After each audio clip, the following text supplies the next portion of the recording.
I'm Brian Lounsbury, member of Krampusnacht DC, and today we'll be doing a mask tutorial. We're going to start off with pretty much any Halloween mask that you want.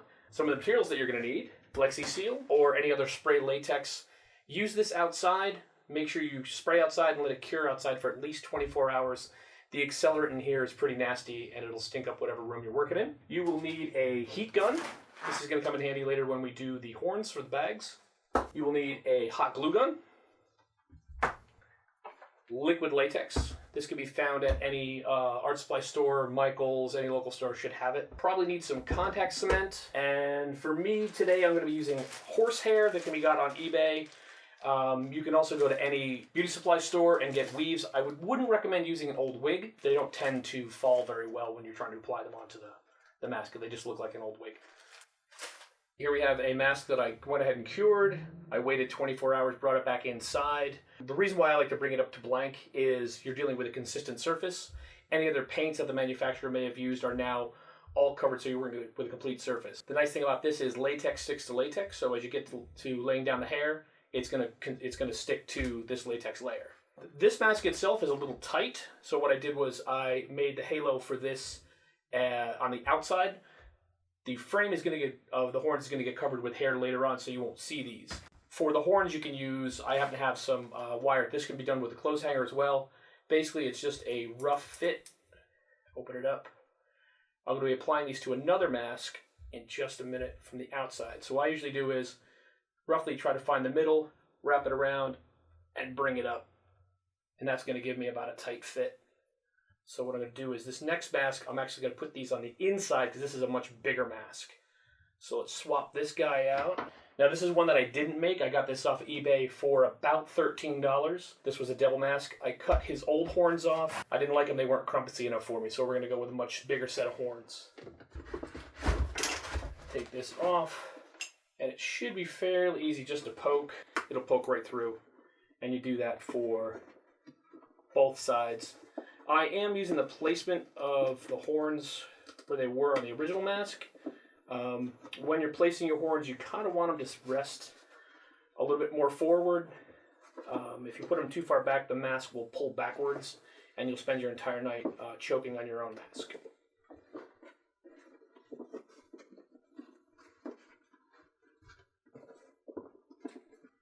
All right, so now we got the horns are in the mask. In the inside, we're going to dab a hot glue back there to make sure that stays where we want it to stay.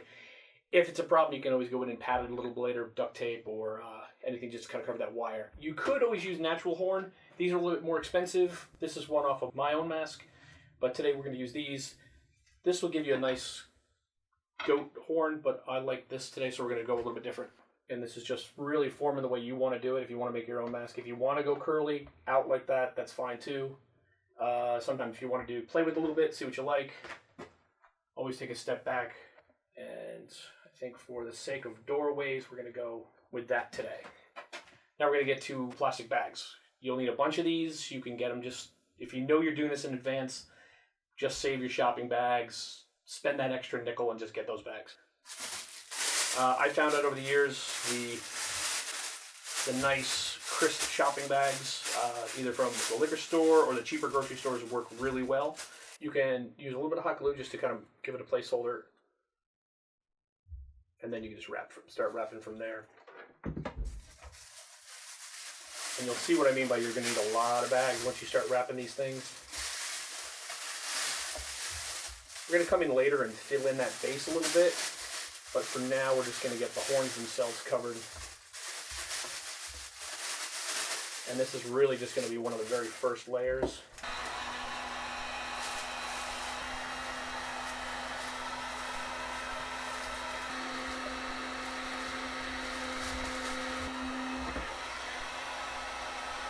And we're going to spray all this later again with the same liquid latex so that there'll be a consistent material across the whole mask before we start doing our paint job. Lots of different ways to do these horns. By all means, if you know another way, you can do them out of paper mache, you can do them out of cardboard tubes. A couple of good resources are Pinterest, also DeviantArt.com. There's a lot, just type in horn tutorial. They'll give you a lot. I've seen people make them out of spray foam where they've actually sprayed it and then carved the whole thing. We are going to be going back and spraying these again with the latex so we have a consistent texture. But one of the tips, as you get to the outer layers of the bags, if you get them into a nice coil, you'll start to get that natural horn texture just by the nature of the plastic. So all you do is just keep them really tight and fill all that in. You don't be too concerned if the horns get bent out of shape while you're working, because you can go back and shape them again. That's the benefit of this, as opposed to something like paper mache or foam. Once the foam or paper mache is set, you can't really go back and bend it too much without actually kind of cracking and having to start all over again. Just by the nature of the plastic, it will bend on its own, even though it's kind of been set with the heat. So we are just getting down to finishing up this first horn. What I'll probably do is some of the tip stuff I'll finish off with a little bit of the hot glue touch-ups. And then if there is any wire sticking up you don't want, you by all means can just clip it right off. So you can see you start to get that spiral texture as you keep wrapping it around and around and around. And it kind of mimics the spiral texture of the natural horn as well. I'm just kind of go over the whole thing one more time. Any spots I don't like, anything else I want to tighten up, heat it up, just kind of mold it back, push it in on itself. When we get ready to blend this down with the latex and the hair, really not going to see any of this.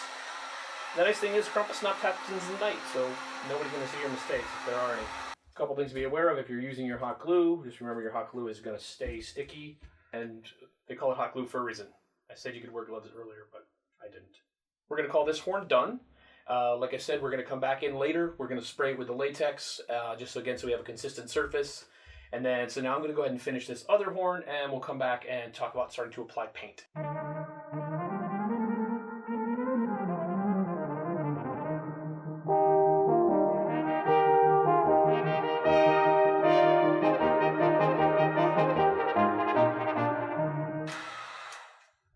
The other benefit to using this technique to make horns, this horn probably weighs almost as much as this whole mask does right now. So lightweight is good if you're going to be wearing this thing all night long. So we're going to get ready to take this outside. We're going to go ahead and spray these horns. And then when we come back, we'll start to paint. What I'm doing here is I'm just using a regular spray paint just to cover the whole horns. One thing is you're going to really have to spin the whole thing and make sure you get all the little cracks, nooks and crannies. Because even when you go over with the next coat of paint, those black lines, they'll stand out when you dry brush the whole horn. We're back. It's been 24 hours. This is now dried. What I'm going to do is tonight we're going to talk about filling in the horns. Like I said, the base. I went ahead and did this one so you guys can see it. And then we're going to go ahead and take a look at the process of how I filled this out. Over the years, through trial and error, I discovered you might want to initially do this with like cardboard so it fills out faster. Cardboard doesn't have the same flexibility as like tissue paper or paper towel. So it's easier. Plus you can tear it, you get a better edge, you can really feather the edges in so it works nice. So I'm going to go ahead and start. And again, I'm just using regular old straight up one ply cheap toilet paper. And what I'm going to do is just kind of fold it over on itself a little bit. So build up a little bulk. I'm going to leave this frayed edge here. We're going to go back and tear this up a little bit so that it kind of blends in. You don't want to have an even line because it'll show up on the mask. And initially what I did was I put a little bit of latex around this area to let it dry a little bit so it's a little tacky. So again, latex is sticking to latex. So we'll wrap that around. And if it tears, that's fine. You kind of want it to tear a little bit because you want it to be rough around the edge. And I'm going to get, as I said, we're going to fray up those edges a little bit. Try not to let it bulk up on those edges because you want to keep them smooth. I'm just applying thin layers of latex over the tissue paper. What I usually do is, because the latex in the big jug comes thick, I put a little in a small bottle with some vodka. What that does is two things. You get to have a little cocktail. The vodka evaporates faster than water and allows it to cure a little bit faster on your work. So go back in with your brush. And these brushes that I'm using are going to go in the trash. They come about 13 to a pack, 14 to a pack of various sizes. They're cheap. With the latex, you're never going to use this again. So don't buy expensive brushes. It's not worth it. What's nice is the latex with the tissue also being that it's thin.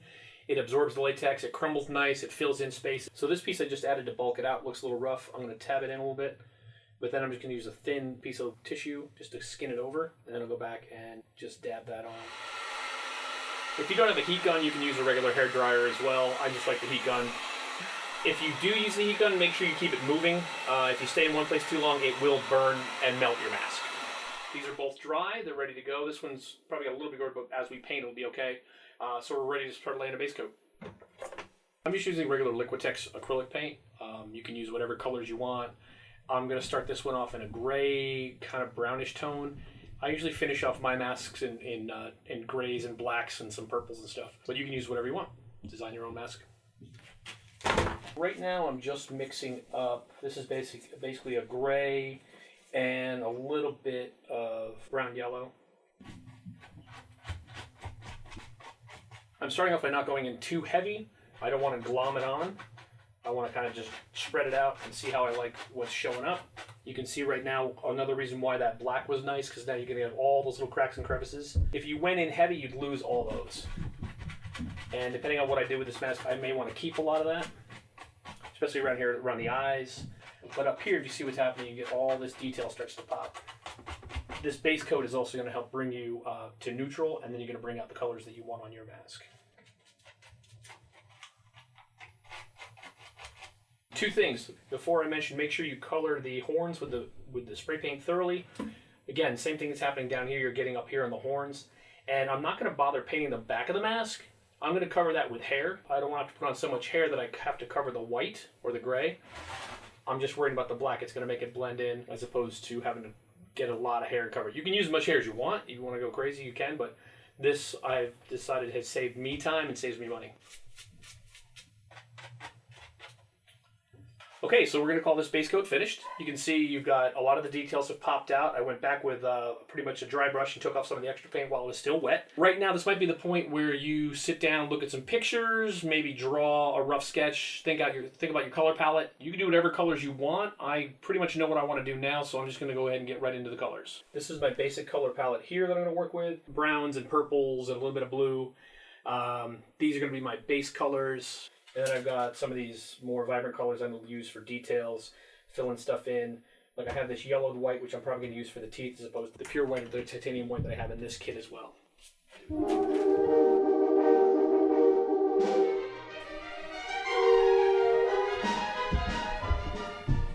So some of the higher edges, like around the cheekbone, the eye ridges, the nose, I'm going to go a little bit lighter, but I'm also going to bring back. So I put that purple down. And that darkened up a little bit, and then I'm going to come across the top with this lighter color. And again, this is really just kind of like a highlight coat that I want to use. Biggest reason why I'm using the acrylic latex paint is it dries fast and it behaves nicely with the liquid latex. I've actually used the latex paint, mixed it in with the latex itself, and cast an entire mask in a base coat. Saves me time, saves me money. If you remember the first mask in the beginning, the Green Goblin mask, that was actually cast in green latex and then finished with detail paint.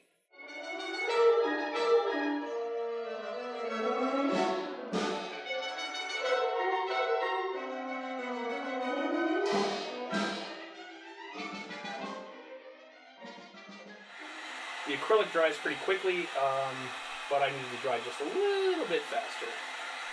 Don't linger too long, because you will burn your mask, you'll melt spots.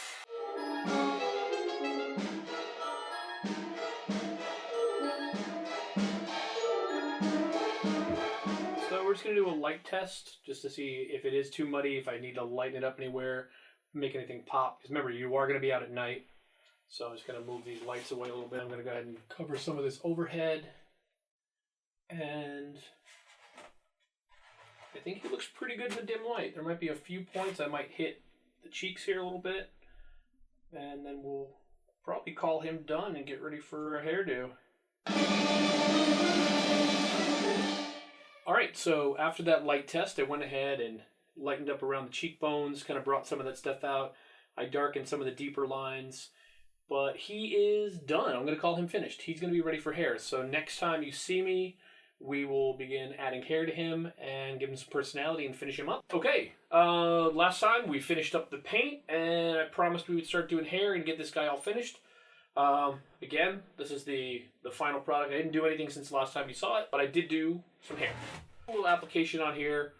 What I've done on this one is, this is when the contact cement I talked about came into play. What I do, and you're going to see when I start applying the hair, why I left this black. So a little bit of contact cement, and just right across there.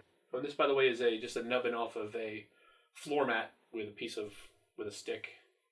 Because again, if you use brushes, you're going to go through a lot of brushes. You can throw them away. You just need something smooth to apply it. As usual, get a little heat gun, speed it up a bit. You want it to be tacky to the touch.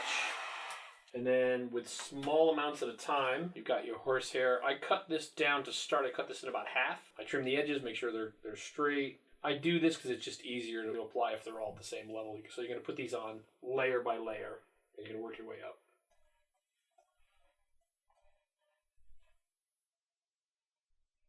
This is the old brush I used for latex.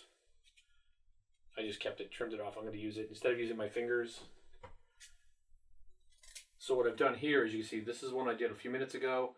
So that's pretty well in. I mean, that's not going to go anywhere. As this dries, the same thing will happen. But what you're going to have to do is you are going to have to go in and just get some of the loose strands. They're loose, but don't throw them away because you're obviously going to keep using them all the way up the head.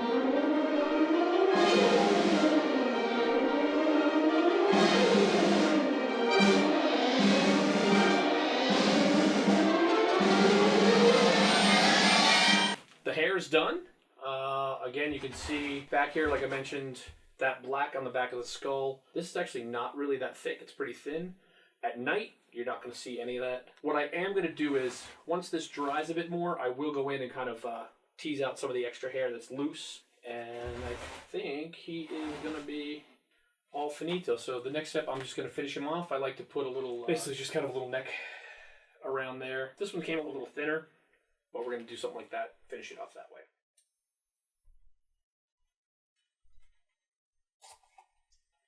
Okay, here he is, all done in his Krampus Christmas glory. This again is done for Krampusnacht DC 2016, starting at 5 o'clock at Gallery O on H Street, Washington, DC. He's going to go online with another mask that I'll do, and that will be a silent auction, raise money for Santa's Cause DC, which is for foster kids in the district. Thanks again.